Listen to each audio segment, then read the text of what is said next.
While Europe was still burning witches in mud huts, a black queen commanded 120,000 soldiers and controlled trade routes worth billions in today's money. Her name was deliberately erased from your textbooks. She wasn't alone. 5 African queens built empires so powerful that European kings begged for their gold, then rewrote history to pretend they never existed. This is their story. Let's go back, way back. We're talking about a time when the word Europe barely meant anything. When Rome was just getting started and Greece was still figuring out democracy. During these centuries, while tribal villages dotted the European landscape, African queens were already commanding armies of thousands, building architectural marvels, and controlling trade routes that connected 3 continents. These weren't ceremonial figureheads wearing crowns for show. These were military generals who led from the front lines, economic masterminds who controlled resources that made kingdoms rich beyond measure, builders of civilizations so advanced that when Europeans finally arrived centuries later, they literally couldn't believe black people had created them. But here's the thing they don't teach you in school. Here's the part that gets conveniently left out of every history textbook you've ever opened. European colonizers didn't just conquer Africa. They waged a war on African memory itself. They systematically destroyed libraries, burned ancient texts, melted down golden artifacts, and demolished temples. They renamed cities, redrew maps, and when they found archaeological evidence they couldn't destroy, they simply lied about who built it. They claimed Egyptians weren't really African. They said Nubians were actually more Middle Eastern. They looked at stone cities in Zimbabwe and declared with absolute confidence that Africans couldn't possibly have built something so sophisticated. It must have been foreigners. It must have been anyone else. This wasn't accidental. This was policy. Because if you're going to enslave millions of people, if you're going to colonize an entire continent and extract its wealth for centuries, you need a story that justifies it. You need the world to believe that these people had no civilization, no history, no greatness. You need everyone to think you're bringing light to darkness, civilization to savagery. And so the lie became curriculum. The lie became fact. The lie became the only story most people would ever hear. But the truth survived. In oral histories passed down through generations. In archaeological sites they couldn't completely erase. In ancient texts written by Greeks, Romans, and Arabs who actually visited these kingdoms and wrote about their magnificence. And in the stories of 5 queens whose power was so undeniable that even centuries of erasure couldn't completely bury them. The first queen we need to talk about lived almost 3,000 years ago. Her name was Makeda, though you might know her as the Queen of Sheba. She ruled a kingdom that spanned modern-day Ethiopia and Yemen, and she controlled something that made her phenomenally wealthy: frankincense and myrrh. If you've only heard those words in Christmas carols, understand this. In the ancient world, these resins were worth more than gold. They were used in religious ceremonies, medicine, perfumes, and embalming. Controlling the frankincense trade was like controlling oil in the modern world. Makeda didn't just have money. She had the kind of power that made other rulers need her. The Bible tells a story about her visiting King Solomon in Jerusalem. She heard about his wisdom and decided to test him with hard questions, bringing gifts of spices, gold, and precious stones. What the Sunday school version leaves out is the political dimension of this visit. This was a diplomatic mission between 2 superpowers. Solomon needed her trade routes. She needed to assess whether an alliance made sense. According to Ethiopian tradition, they had a son together named Menelik, who became the first emperor of Ethiopia and established a dynasty that ruled for 3,000 years. 3,000 years. Let that sink in. But here's where the erasure begins. For centuries, European scholars insisted that the Queen of Sheba must have been Arab, not African.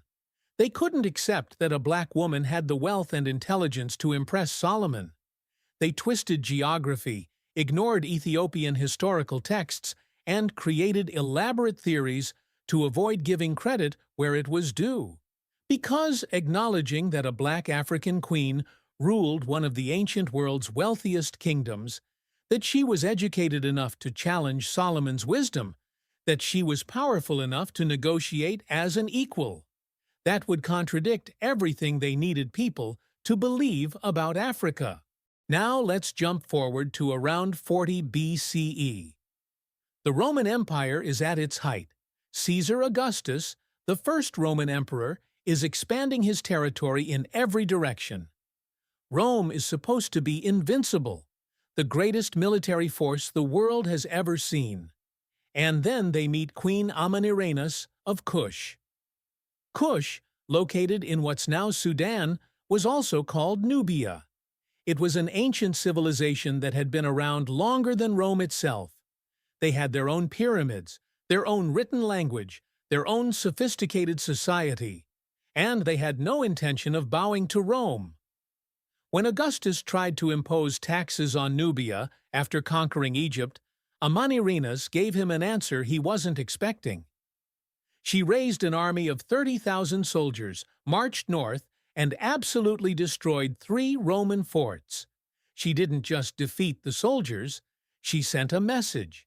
She beheaded statues of Augustus and buried his bronze head under the steps of a temple so people would walk over his face for eternity. That head, by the way, is now in the British Museum, though they rarely mention this part of the story.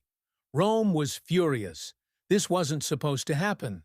They sent 10,000 legionnaires south to crush this rebellion. And then something extraordinary occurred. Amanirenas fought them to a standstill. For 5 years, this one-eyed warrior queen held off the greatest military machine in the ancient world. She used guerrilla tactics, superior knowledge of the terrain, and tactical brilliance to make every Roman victory Pyrrhic. The war became too expensive, too bloody, too difficult, and so Rome, the empire that supposedly never surrendered, did something almost unthinkable. They negotiated a peace treaty. They agreed to exempt Kush from all taxes. They pulled their troops back and let Amanirenas keep her kingdom independent. Think about that for a second. A black African queen defeated the Roman Empire. Not in legend, not in myth, but in documented historical fact. Roman historians wrote about it. Archaeological evidence confirms it. And yet, how many people have ever heard of Amanirenas? How many history classes teach that Rome lost a war to a Nubian queen? The story gets buried in footnotes, while Roman victories over barbarians fill entire chapters. Because acknowledging that a black woman outmaneuvered and defeated Roman generals disrupts the entire narrative of Western superiority. Fast forward about 1,600 years to the kingdom of Ndongo in what's now Angola. The year is 1624, and the Portuguese have arrived in force. They're not exploring. They're not trading as equals. They're hunting for slaves to fuel the transatlantic trade that will devastate Africa for centuries. And they've just met someone who will make their lives absolutely miserable for the next 30 years. Her name is Nzinga Mbande. Nzinga was born into royalty, but she had to fight for every ounce of respect in a world determined to deny it to her. When she first met with the Portuguese governor as her brother's ambassador, they deliberately didn't provide her with a chair. It was a power move, meant to force her to stand or sit on the floor while the governor sat elevated. Nzinga refused to accept the disrespect. She gestured to one of her servants, who immediately got on hands and knees, and she sat on her servant's back as if it were a throne. She negotiated the entire treaty from that position, making it clear that she would not be looked down upon. When her brother died under suspicious circumstances and she took the throne, the Portuguese thought they could manipulate or intimidate her. They were catastrophically wrong. Nzinga proved to be a military genius who understood something the Portuguese didn't expect from an African ruler. She understood European politics. She played the Portuguese off against the Dutch. She converted to Christianity when it was politically useful, then renounced it when it wasn't. She offered sanctuary to escaped slaves and runaway soldiers, building her army with people who had every reason to hate the Portuguese. She used guerrilla warfare, scorched earth tactics, and hit-and-run attacks that left Portuguese forces constantly off balance. For 30 years, she held them off. 3 decades of warfare where the Portuguese threw everything they had at her and couldn't break her. She personally led troops into battle well into her 60s. She negotiated treaties, broke them when necessary, and refused every attempt to make her submit. When she died at age 80, she died undefeated, having freed thousands of enslaved Africans and having prevented the Portuguese from fully conquering her kingdom during her lifetime.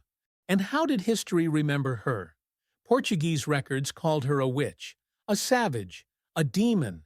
They couldn't admit that they'd been fought to a standstill by a black woman, so they demonized her instead. For centuries, her story was either erased or twisted into propaganda about African barbarism. Only recently have historians begun to recognize her for what she actually was, one of the greatest military and political minds of her era, fighting a desperate war against an enemy that wanted to enslave her entire people. But let's go back even further, because we need to talk about a title rather than a single person. In the kingdom of Kush, there was a word, Kandake. In Greek, it became Candace.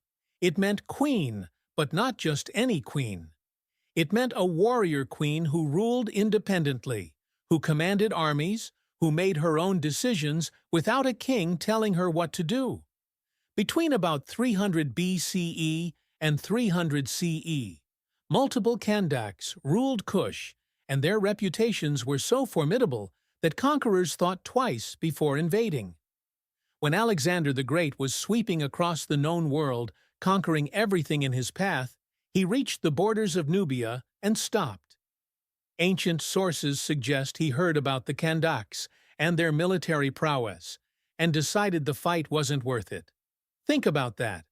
Alexander, who conquered from Greece to India, who defeated the Persian Empire, who was called the Great, precisely because he seemed unstoppable, looked at Nubia and said, "No, thank you." The warrior queens of Kush had a reputation that made even Alexander hesitate. These queens built pyramids. Yes, Sudan has more pyramids than Egypt, though most people don't know that because those pyramids don't fit the narrative about African civilization. They commanded armies, controlled trade routes, minted their own currency with their faces on the coins. They corresponded with other rulers as equals. The Bible mentions a Kandake in the book of Acts, though her power and position are reduced to a mere footnote in most interpretations.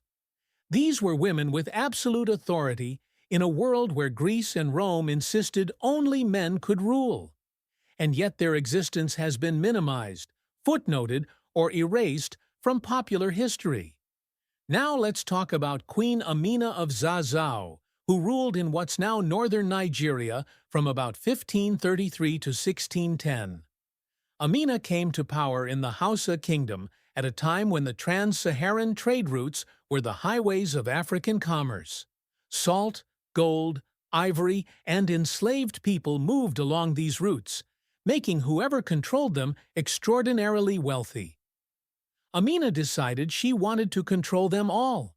She took command of the army and began expanding Zazzau's territory through a combination of military conquest and strategic alliances. She personally led her troops into battle, commanding forces of up to 20,000 soldiers. Everywhere she conquered, she built fortified walls around the cities, some of which still stand today as testament to her reign. She ruled for 34 years, never married because she refused to share power, and rejected every attempt by European traders arriving on Africa's coast to establish protective relationships that would have undermined her authority. Her kingdom became one of the wealthiest in West Africa. Her military innovations influenced regional warfare for generations. And yet, when British colonizers arrived centuries later and heard stories about her, they declared she was probably a myth. African people couldn't possibly have had a queen that powerful, that successful, that militarily brilliant. It must be exaggerated folklore.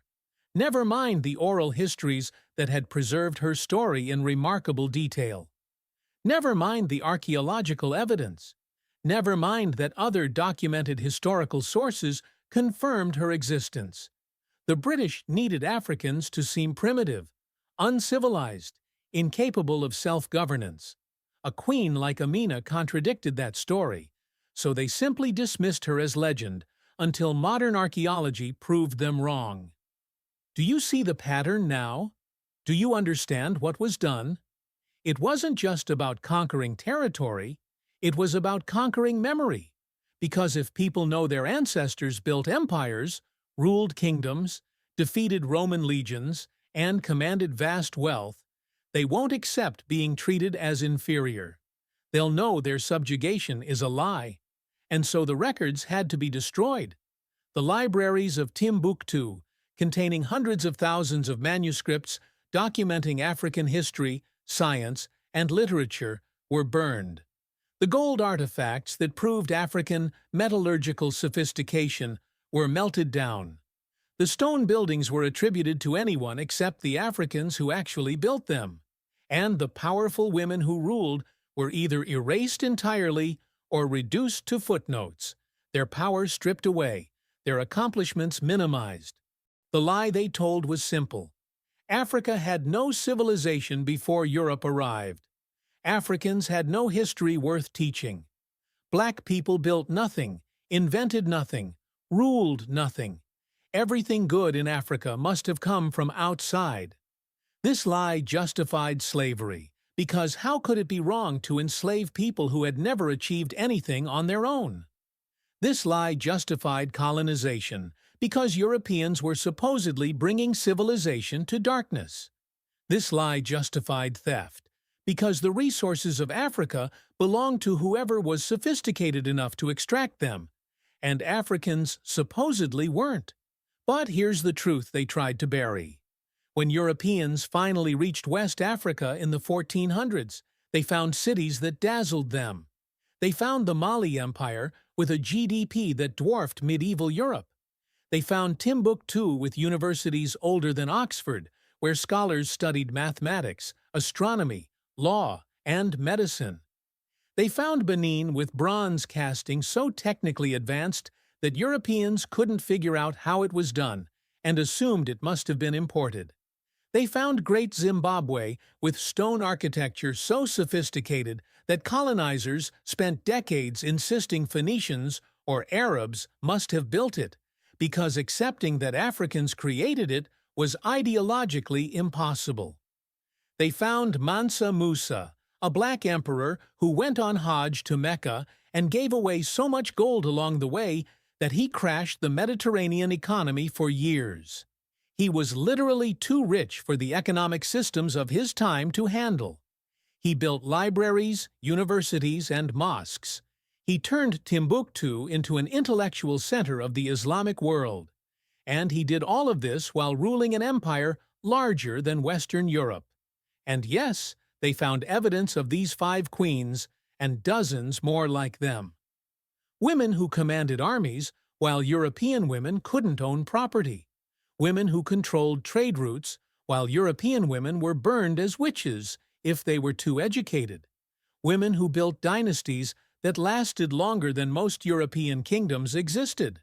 African civilizations didn't fall because they were primitive or inferior. They were systematically destroyed by the transatlantic slave trade and European colonization.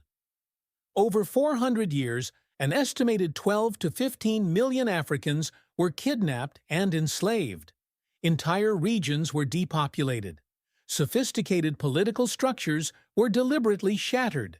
Economic systems were redirected to serve European interests. And then, when colonizers had finished extracting wealth, and destroying societies, they pointed at the devastation they'd caused and said, "See? They were never civilized to begin with." The evidence of the lie is everywhere if you know where to look. Ancient Greek historians like Herodotus openly wrote about traveling to Africa and learning from African scholars. The Bible is full of references to powerful African kingdoms. Kush is mentioned repeatedly. Ethiopia is referenced throughout. Roman coins show extensive trade with Nubian empires. Medieval Arab scholars wrote detailed accounts of visiting West African kingdoms and being amazed by their wealth and sophistication. The proof was never actually hidden. It was just ignored, dismissed, or reinterpreted to maintain the narrative of African inferiority. But by the 1800s, when colonization was reaching its peak, this history was being actively suppressed. It was classified or hidden in archives where only scholars could access it. It was removed from educational curricula. It was declared unreliable or exaggerated, because if people knew that Africa had queens ruling empires while Europe was barely literate, how could you justify the colonial project? If people knew that Africans had sophisticated political systems, advanced architecture, and thriving universities, how could you claim they needed European civilization? The most revolutionary act, it turns out, is remembering. It's refusing to accept the sanitized, whitewashed version of history that makes European dominance seem natural and inevitable. It's digging up the stories they tried to bury and shouting them loud enough that they can't be ignored anymore. These 5 queens weren't exceptions. They weren't rare anomalies in an otherwise primitive continent. They were products of sophisticated societies that valued different things than European societies did. Societies where women could hold ultimate power, where military prowess mattered more than gender, where wealth and learning flourished long before Europe emerged from its dark ages. Their stories weren't lost. They were stolen, deliberately, systematically, as part of a centuries-long campaign to make people forget that black civilizations built empires, that black rulers commanded respect from other world powers, that black people have always been capable of extraordinary achievement when not subjected to systematic oppression and erasure.